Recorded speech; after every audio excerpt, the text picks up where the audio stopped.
Gorilla Tag. You either absolutely loved this game or you thought it was the most annoying thing ever created.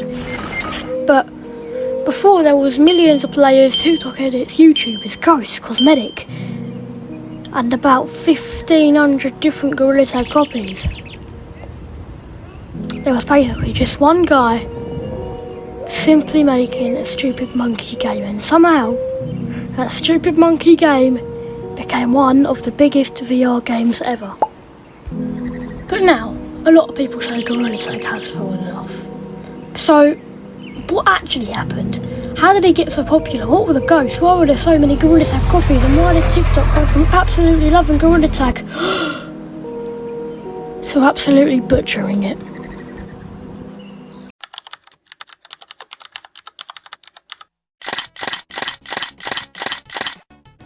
Gorilla Tag started as a passion project made by Kerrisel Smith, better known online as Lemming. He was already really into VR and had experience playing competitive VR games, and he basically wanted to make something that actually used the fact that you were wearing a VR headset. Instead of pressing a joystick to move, what if you actually moved yourself? So he started experimenting with VR movement, and eventually Gorilla Tag happened. The really funny thing is that the earliest versions didn't even look like Gorilla Tag. According to another Axiom, some of the early development versions are basically cubes and placeholder robots.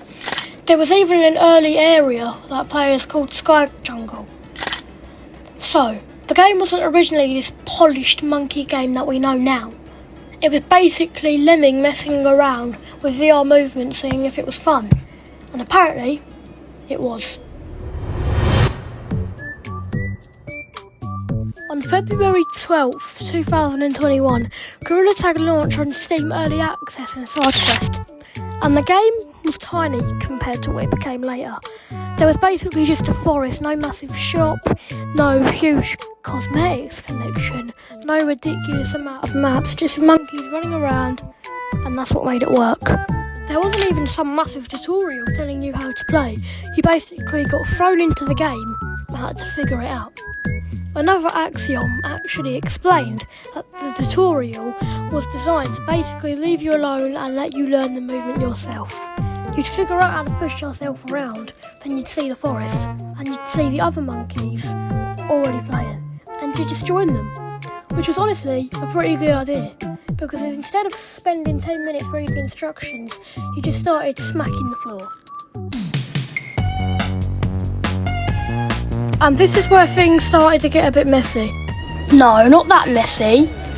Once Gorilla Tag started getting popular, people realised, wait, this is actually really easy to copy. Because the basic concept is incredibly simple. You have a VR headset, you have arms, you have a monkey. So, you move around with your hands, so suddenly there was loads of games appearing that were clearly inspired by Gorilla Tag. Some were just similar games, and honestly that's completely fine and normal. A game can inspire another game, but some projects went much further than just taking inspiration. There have been cases where developers were accused of or caught using actual Gorilla Tag assets or other copyrighted elements, and another Axiom has actually issued copyright takedowns against some of these projects. For example, in 2025, takedown notices were issued against projects including Rainbow Taggers, Ojo Taggers, Gorilla Tag Remake and Project Gorilla, and Fire Tag, no hate to JJ Fire, with another Axiom alleging that copyrighted Gorilla Tag elements had been copied without permission. So there is a difference between, hey, I made a monkey game, and let me just take bits of Gorilla Tag and put them in my own game. Another Axiom's own rules, oh my god, specifically say that people cannot copy or redistribute its game IP or create clones and ports using it, and honestly, once you see some of the copies, you can tell why they had a problem with it. If you've seen this video and it's still 2022, you still have time. This video will be sent to private undisclosed. While all these copies were appearing, the actual Gorilla Tag was getting bigger, way bigger. People started making YouTube videos, people started uploading funny moments, and then TikTok got involved. And Gorilla Tag was basically perfect for TikTok because you could get a funny clip in about 10 seconds. Someone falls off a tree, someone gets juked, someone starts screaming, and someone says something completely random, and boom, you've got a video. Gorilla Tag didn't really need a massive advertising campaign either. Another Axiom has described its growth as basically organic. People just kept telling their friends about it, and by the end of 2021, Gorilla Tag had reportedly reached around 1.5 million lifetime players. By November 2022, that had reached around 4.5 million, and then it got even bigger.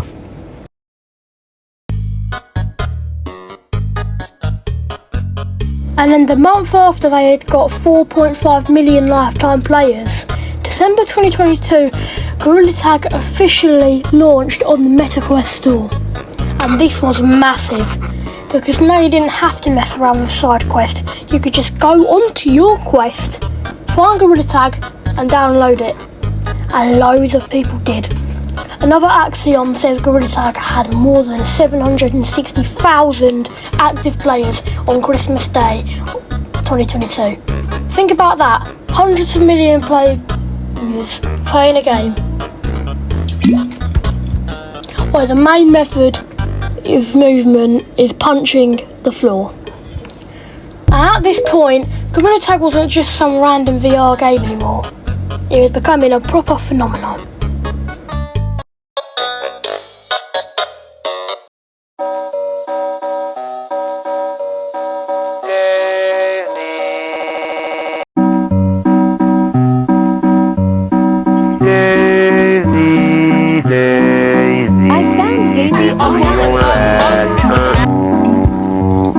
And then, the Gorilla Tag community got obsessed with ghosts. PBBV, Daisy09 and loads of other random names. You see videos like I found PBBV or Daisy09 on Gorilla Tag, and then it'd be some creepy looking monkey standing in the corner. And if you were a kid playing Gorilla Tag late at night, that was enough. People started making ghost hunting videos, people made fake sightings, people made stories, people made ARGs, and some people genuinely thought these ghosts were real. Obviously most of these were actual supernatural things hiding inside a stupid monkey game like Gorilla Tag at the time. A lot of it was scripted content, mods, ARGs, or people just messing around. But that honestly didn't matter, because the whole thing was fun. Sure it wasn't fun when you thought Daisy09 was going to ban your account, but it was the excitement and the adrenaline in finding one of the ghosts.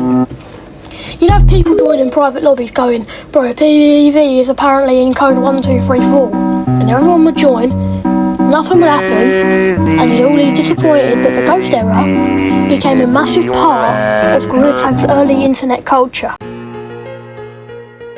Then came the absolute peak of Gorilla Tag, I'd say. Around 2022 and 2023, the game was everywhere. I mean, you could not escape it. You had massive YouTubers, TikTok creators, competitive players, ghost hunters, minigames, clans, people learning ridiculous movement techniques, and loads of kids trying to become the next big Gorilla Tag YouTuber. You'd see someone with about 200 subscribers making their 4th Gorilla Tag channel because they really thought this one was going to finally blow up, aka me. And honestly, fair enough, because Gorilla Tag was really fun. You'd get into a lobby and something stupid would happen in about 30 seconds, and the best thing was, you didn't really need anything else. No complicated objective, no massive storyline, you could literally just mess about with your friends, and that's why it became so popular. But eventually, the exact thing that made Gorilla Tag so popular became one of its biggest problems. The bigger Gorilla Tag became, the more toxic players started appearing, and because Gorilla Tag has a voice chat, you hear everything. People screaming, people arguing, people insulting each other, people bullying new players, and obviously, the game had loads of younger players, so eventually Gorilla Tag started getting a reputation of some sort. If you said I play Gorilla Tag, someone would probably reply, isn't that the game with the screaming kids? and sometimes they weren't wrong. But the problem was that people started treating every Gorilla Tag player like that, you see, and then TikTok made it worse. TikTok turned on Gorilla Tag, which is probably the funniest bit of the whole story.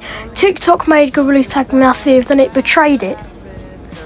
TikTok started bullying Gorilla Tag, the same platform that had Gorilla Tag raking in millions of views. I was now full of people making fun of Gorilla Tag players. G-Tag kids, VR kids, bros playing Gorilla Tag in the big 25 or 26 or even 24. People started mocking the voices, the movement, the players, and eventually just saying you played Gorilla Tag was enough for someone to call you cringe. And then the cycle got even worse. Someone would make a video making fun of Gorilla Tag players get annoyed. They'd comment and the video would get more views, then someone else would make another video. So it just kept going. So Gorilla Tag became famous for two completely different reasons. People were watching it because they loved it, and people were watching it because they loved making fun of it. And you see, by this point Gorilla Tag had created an entire ecosystem around itself. There was mods, fan games, clones, private servers, Gorilla Tag style games, and some of them were completely harmless. People just wanted to make their own version, but the problem was when people started using Gorilla Tag's actual content. Another Axiom's current fan content rules are pretty clear. You can't just copy their game IP. You can't create clones or port using it. And that definitely means you cannot take the game's code or software and use it to make another one. That doesn't mean every Gorilla Tag style game is automatically stolen. A game having monkeys and arm-based movement doesn't suddenly mean it's Gorilla Tag, but a game having the exact ripped assets from Gorilla Tag, that does. That's where the line gets crossed. That's why those takedowns happened. So now we get to the actual bottom of the question. Did Gorilla Tag fall off? Well, sort of. If you mean is Gorilla Tag dead? No, not even close. The game still has a massive community, it's still being updated, it's still getting new players, and millions of people have played it. But in June 2024, another Axiom reported huge numbers around the game, with Gorilla Tag reaching about 10 million total users and around 90,000 concurrent players. So calling the game dead is just completely wrong. But if you mean is Gorilla Tag as massive as it was during its peak? Probably not. And that's normal. But you see, the problem is that Gorilla Tag didn't really have one massive downfall. There wasn't one update that killed it. There wasn't one person who ruined the game. It was just time. People got bored. People moved on to other games. The TikTok hype moved on. New VR games appeared and the community changed. Some of the people who play VR don't even play VR anymore because of Gorilla Tag. Because they grew up. They're older. And then there are the people who still play every single day. So I wouldn't really say Gorilla Tag died. I'd say Gorilla Tag stopped being the new thing. And there is the difference. Because when you look at everything Gorilla Tag went through, it's kind of insane. One guy starts making a VR game. It becomes a passion project, it launches, people find it, TikTok blows it up, millions of people start playing, ghosts become a thing, YouTubers get massive, people start making copies, the game gets bullied on TikTok, and somehow it's still here. So maybe Gorilla Tag didn't completely fall off, maybe it just had its moment, because for a few years you could not escape this game whether you loved it or hated it, or one of the kids screaming in the lobby, which you probably was, weren't you? You probably remember Gorilla Tag, and honestly, that's pretty impressive for a game that started with one guy making monkeys punch the floor.